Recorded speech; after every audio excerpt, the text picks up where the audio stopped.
Salut la team, comme vous le savez maintenant depuis des années, c'est comme ça, le Tour de France est synonyme de nouveautés, qu'elles soient esthétiques ou technologiques. On est donc pour cette nouvelle édition allé sur place pour voir ce qu'il en était et je vais vous présenter ça maintenant dans les nouveautés technologiques du Tour. C'est let's go!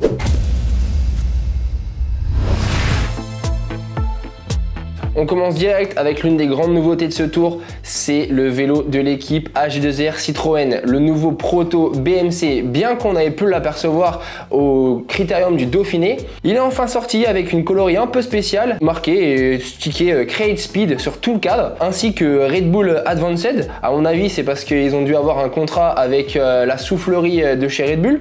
Et voilà, sur la fourche, toujours le petit Create Speed. On a zéro info sur ce cadre. Il est juste sorti là autour et c'est vrai que c'est plutôt assez joli. On peut voir qu'il y a vraiment, ça va être un vélo aéro, c'est clair. Au niveau de la fourche, on peut voir vraiment qu'elle est massive. L'entrefourche, le passage de roue est vraiment énorme. Il est vraiment très large. Et c'est vrai qu'au niveau des règles UCI, je pense qu'on doit être vraiment à la limite. Mais c'est un vélo qui est tout noir, vraiment stické en gris. Et je trouve ça vraiment magnifique, ça change.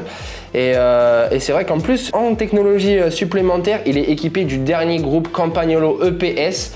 Et je pense que ça va vraiment être sympa à rouler avec. Je connais Benoît Cosnefroy qui roule actuellement. Et même si je n'ai pas posé la question, je pense que ça va vraiment être un bon vélo parce qu'ils le prennent actuellement sur toutes les étapes de transition ou plate. Petite particularité aussi sur ce vélo, c'est qu'il y a toujours le porte-bidon intégré. Et c'est des watts de gagné, hein. Et on passe directement à l'autre grande nouveauté avec un nouveau nom d'équipe, de nouveaux vélos. C'est l'équipe Lidl Trek. Ils ont une coloris de maillot qui est assez spéciale mais qui est vraiment cool, qui se marie vraiment bien avec le logo de Lidl. Et pour ça, ils ont créé des vélos spécialement pour ce tour avec le Project One, le custom Project One où on peut faire sa propre peinture. Et c'est vrai que celui de Mats Pedersen, il est vraiment incroyable. Un peu pétrole, huile, là c'est vraiment magnifique. Le cadre, il n'y a rien de nouveau, c'est celui qu'on avait déjà vu en début de saison. Mais voilà, la couleur est incroyable. La petite particularité sympa de ce vélo, c'est la chaîne et la cassette qui sont couleur or, qui est uniquement réservée aux champions du monde ou aux anciens champions du monde. Et je trouve que c'est un bon petit clin d'œil à SRAM d'avoir fait ce petit custom en plus. On enchaîne direct avec l'équipe IF Education First et notamment avec le vélo de Richard Carapaz. Chose étrange mais que je n'avais jamais vu et que je pense que personne n'avait vu auparavant, c'est les boutons de sprinter intégrés dans les manettes. Alors que normalement, moi je connais, je les avais déjà avant, c'était dans le guidon, mais là pour ce coup-ci c'est vraiment dans les manettes. Et je pense que Richard doit être plus confort pour changer les vitesses, où je pense que vu comment il tient ses manettes, il doit pouvoir aimer vraiment tenir son guidon fortement quand il attaque ou quand il sprint en boss. On continue avec l'équipe UnoX, l'équipe invitée de ce Tour de France, qui a pour marque de vélo la marque DER. La marque de vélo DER appartient au même groupe que Lapierre, c'est pour la petite anecdote. Et ils utilisent le vélo VRSU. C'est un vélo aéro qu'utilise Alexander Kristoff, le sprinter de l'équipe. Ils ont ensuite un deuxième vélo beaucoup plus light qui pèse 6,9 kg et je pense que quand tu es grimpeur, c'est quand même bien plus plaisant. Israel Premier Tech, l'équipe israélienne quant à elle a un nouveau Factor O2 Van. Apparemment c'est un vélo hyper léger, bien qu'on ait très peu d'informations à ce sujet. Ils sont montés avec des roues Black Ink en 33 mm à l'arrière et 28 à l'avant en tubeless, rayon full carbone. Je pense que ça doit vraiment être un vélo hyper léger. Le style me plaît beaucoup. C'est un peu un vélo à l'ancienne comme l'ancien Cannondale Super 6 Evo qu'avait Liquigas à l'époque.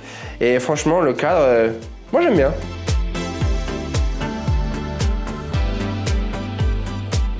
On va aller du côté de chez Cofidis avec leur monture Look qui représente la France, l'élégance, la mode. Avec son tout nouveau 795 Blade RS couleur Mondrian, édition iconique, Shimano, Rukorima, c'est 100% français. C'est l'un des plus beaux vélos de ce peloton.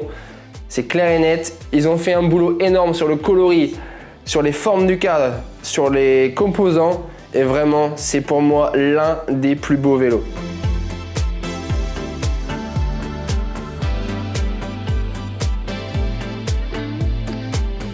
Et évidemment, quand on parle de beau vélo, comment on ne pourrait ne pas parler du Canyon de Mathieu Van Der Poel.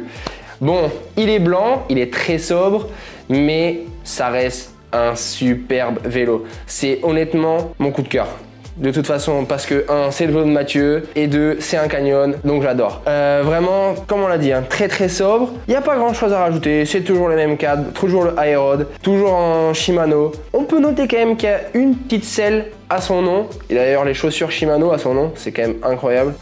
Mais voilà, rien de plus, il est sobre, il est blanc, mais c'est sobre, efficace, c'est top. On se dirige vers le Moyen-Orient avec l'équipe Bahrain Victorious et plus particulièrement avec le vélo de Mikel Landa. Alors rien d'exceptionnel, juste un nouveau livret en blanc, or et bleu comme le maillot. Mais ce qu'on peut remarquer sur le vélo de Mikel Landa, c'est sa potence avec un angle de presque de moins 17 degrés, ce qui est quand même énorme. Je pense que c'est une sur-mesure, je vois pas quelle marque pourrait vendre ça. Continuons de voyager avec l'équipe UAE Team Emirates. Ils nous ont encore laissé le vélo de Tadej Pogacar et nouveauté, les plateaux sont en carbone, les freins ont l'axe en carbone. On peut noter aussi que quelques pièces sont imprimées en 3D comme le capot de la douille de direction, les vis de plateau pour que ça épouse parfaitement la forme. Tadej possède également une tige de selle de la marque Dorimo, ultra rigide, ultra légère et qui est faite sur mesure.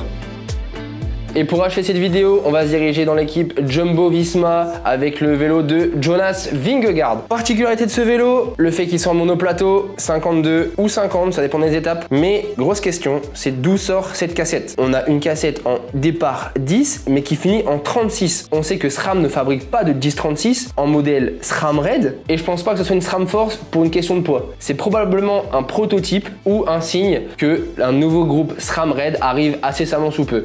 Mais je ne vous en dis pas plus car je vous ai concocté une présentation avec beaucoup plus de détails sur le vélo du Danois et qui arrive dans les prochains jours. Voilà la team, ça touche à sa fin. J'espère que cette vidéo sur les nouvelles technologies du Tour de France vous aura plu. Pour ma part, le vélo de Van Der Poel, le Canyon reste mon favori. Dis-moi en commentaire avec quel vélo tu aurais aimé prendre le départ. On se retrouve très bientôt sur JCN en français.